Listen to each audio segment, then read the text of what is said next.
তাবাররুক শুধু একটি স্মৃতিচিহ্ন নয়, বরং এটি এক পবিত্র সম্পর্ক। এটি এমন একটি মাধ্যম যা মানুষের অন্তরকে আল্লাহ ও তার প্রিয় বান্দাদের সঙ্গে যুক্ত করে। তাবাররুকাত মানে সেই পবিত্র নিদর্শনসমূহ যেগুলোকে সাহাবায়ে কিরাম, তাবেঈন এবং বুজুর্গানি দ্বীন রাদিয়াল্লাহু আনহুম ওয়া রাহিমাহুমুল্লাহুল মুবিন শ্রদ্ধা ভরে গ্রহণ করেছেন, যেগুলোকে উম্মত বুকে আগলে রেখেছে, হৃদয়ে জায়গা দিয়েছে। তাবাররুক আসলে কি? এর শরঈ বিধানই বা কি? ভালোবাসা, সম্মান এবং আকীদার দৃষ্টিকোণ থেকে এর অবস্থান কোথায়? আর সত্যিই কি এসব বস্তু থেকে বরকত লাভ হয়? দেখুন ঈমান জাগ্রতকারী জীবন্ত ঘটনাবলী সম্বলিত অনুষ্ঠান শুধুমাত্র মাদানী চ্যানেল বাংলায়। ইনশাআল্লাহুল কারীম।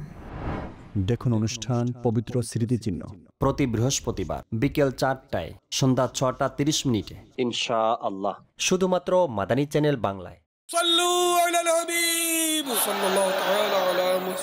আমাকে নিজের এবং সারা দুনিয়ার মানুষের সংশোধনের চেষ্টা করতে হবে ইনশাআল্লাহুল কারীম।